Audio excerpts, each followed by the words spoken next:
Halo, nama saya Sren Christine.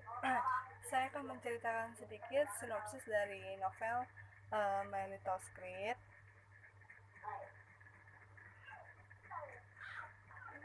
Jadi judul novel ini itu ada My Little Squid dengan tebal halaman 302 halaman dan tahun terbitnya itu 28 Mei 2014 dengan tebal halaman 302 halaman dan penulisnya itu Irene Raymond dan Jubilee Enterprise.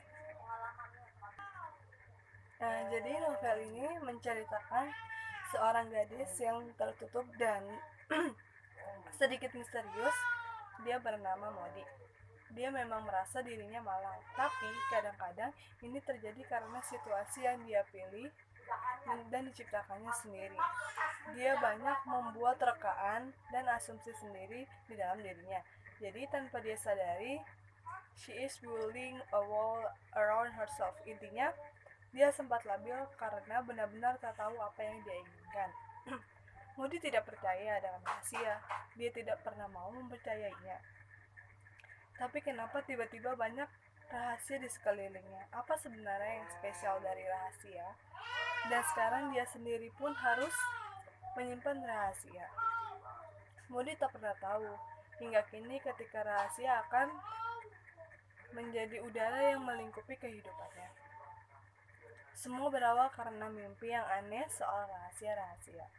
Modi begitu tertarik dengan rahasia, itu semua gara-gara ibunya. Dia merasa ibunya menyimpan sesuatu yang besar dalam dirinya sendiri selama ini, karena ibunya yang sangat tertutup ditambah dengan hubungan yang tidak terlalu dekat dengan Modi.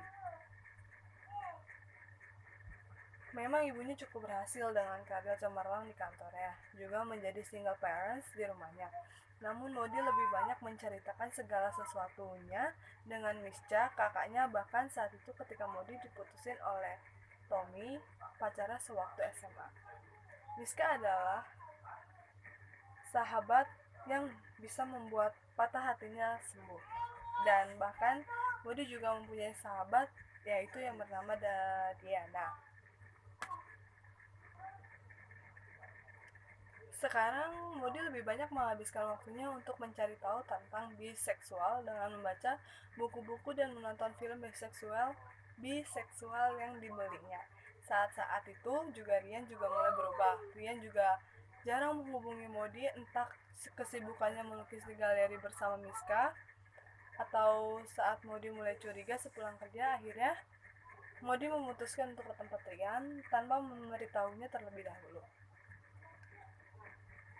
Setelah sampai di rumah Rian, Modi langsung masuk ke rumah Rian karena Rian dipanggil-panggil tidak keluar.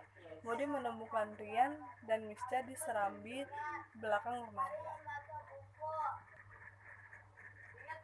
Namun Modi diam-diam dan tidak menyapanya terlebih dahulu. Modi melihat Rian yang sedang menangis dan Mischa merangkulnya dengan mesra. Disitulah Modi menjadi tambah bingung. Modi berpikir mereka berdua pacaran. Pikiran Modi pun campur aduk dan akhirnya Modi memutuskan untuk pulang. Beberapa hari Modi merasa kecewa karena merasa dikhianati oleh orang-orang terdekatnya, terutama Rian. Setelah beberapa minggu, akhirnya Rian memutuskan untuk menemui Modi dan membicarakan kenapa dia berubah karena tidak mau mengecewakan Modi yang baik. Rian akhirnya berani mengungkapkan bahwa dia transgender. Setelah beberapa tahun dia menyembunyikan dan sebelum akhirnya menemukan jati diri yang sebenarnya, akhirnya Modi pun dengan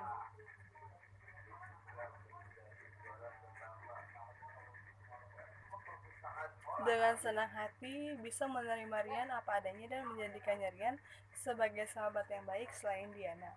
Oscar pun yang akhirnya mengisi tempat terakhir di hati Modi. Kelebihan novel ini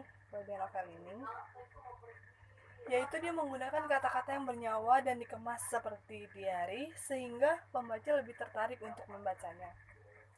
Dengan gaya bahasa yang sederhana dan mudah dimengerti, menjadikan tiap bagian ceritanya menyentuh hati si pembaca serta Penempatan setting waktu dan tempat yang detail, dari segi kekayaan bahasa hingga kekuatan alur, mengajak pembaca masuk dalam cerita hingga merasakan tiap latar yang mendeskripsikan secara sempurna. Karakter tokoh juga tergambar jelas serta mempunyai pesan moral positif. Sedangkan kekurangan dari novel tersebut yaitu ceritanya kurang jelas dan menggunakan eh, dan menggunakan dan menggunakan kalimat yang kurang baku. Jadi, harapan saya setelah membaca novel My Little Street ini, pembaca dapat termotivasi untuk menjadi manusia yang lebih baik lagi, lebih bisa menjadi dirinya sendiri tanpa harus berpura-pura, dan juga dapat menerima orang lain apa adanya, menghargai perjuangan seseorang untuk mencari jati diri. Dan saran buat kalian yang belum membaca novel, cobalah baca. Maka kalian semua akan mendapatkan pengalaman yang sangat berharga dengan membaca novel ini. Kita bisa mengetahui tentang transseksual, juga tentang perjuangan seseorang mencari jati dirinya sendiri dan teruslah mengejar mimpi dan mewujudkannya. Selanjutnya, saya akan meresensi salah satu puisi dari Taufik Ismail. Jadi ini merupakan salah satu puisi dari Taufik Ismail, yaitu Kerendahan Hati. Jadi puisi tersebut bertemakan tentang kerendahan hati yang dimiliki oleh seseorang. Dan pada kalimat yang tegak di puncak bukit, kita dapat melihat bahwa si penulis menggunakan citraan penglihatan yang dimana penulis seolah-olah melihat dan mempengaruhi pembaca untuk seolah-olah melihat sesuatu yang tegak yang berada di puncak bukit. Lalu pada kalimat jalan setapak yang membawa orang ke mata air, penulis menggunakan majas personifikasi, yaitu majas yang membuat benda mati seolah-olah menjadi hidup.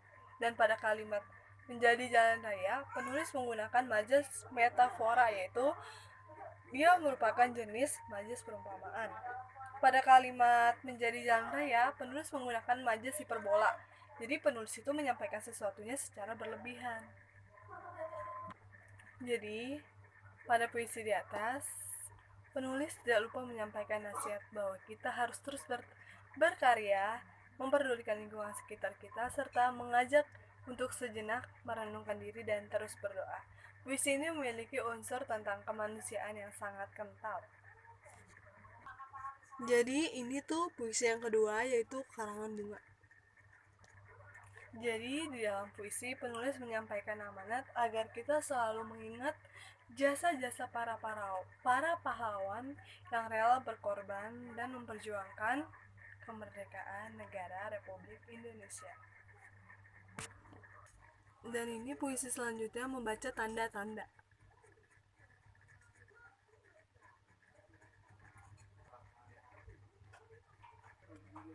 Jadi dalam puisi di atas, penulis mengajak si pembaca untuk mencoba melihat, membaca, dan memahami tanda-tanda yang alam berikan di sekitar kita. Pembaca diajak agar sadar dengan perubahan alam yang terjadi, di mana alam yang dulunya asri, indah, nyaman, kini menjadi rusak karena tangan manusia.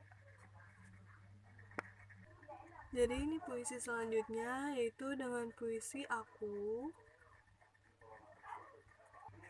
Jadi pada puisi di atas, si penulis menyampaikan tentang penulis berusaha menggambarkan isi hatinya yang dituangkan ke dalam puisi.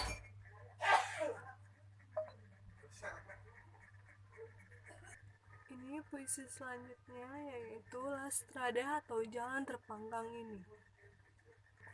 Jadi puisi di atas berceritakan tentang kita jangan pernah takut untuk mencoba hal-hal yang baru. Dan meskipun matahari menghadang, badai, ataupun segala rintangan, kita harus yakin karena para pahlawan sudah memperjuangkan kemerdekaannya agar kita bisa tetap untuk memperjuangkan lagi kemerdekaan atau menghidupkan kembali negara Indonesia ini. Jadi ini tuh puisi selanjutnya. Judul puisi yang tadi itu yaitu yang selalu terapung di atas gelombang. Jadi maksud dari puisi tersebut yaitu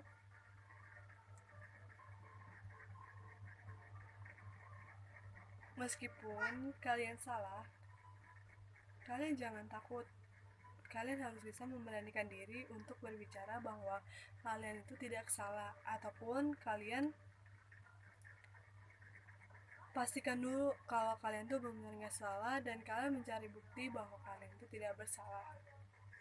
Jadi maksudnya meskipun kalian ada di atas gelombang, kalian jangan takut ke bawah gelombang, bahkan kalian bisa terapung. Jadi misalnya kayak ini gelombang, kalian bisa di atas gelombang tersebut.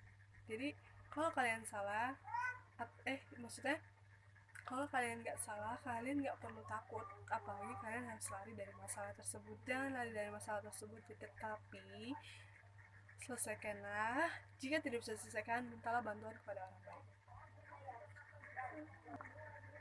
Jadi puisi selanjutnya itu bayang-bayang. Jadi arti dari puisi bayang-bayang. Nah, puisi bayang-bayangnya ini mungkin kau tak harus kabur karena bayang-bayangmu yang menjauh dan menghindar dari terang lampu. Ia selalu menjauh dan menghindar dari terang lampu. Ia selalu mondar-mandir mencari bentuk dan namanya yang tak pernah ada. Jadi menurut pendapat saya, puisi tersebut kurang mendapat arti dari kata tersebut. Sekian, terima kasih.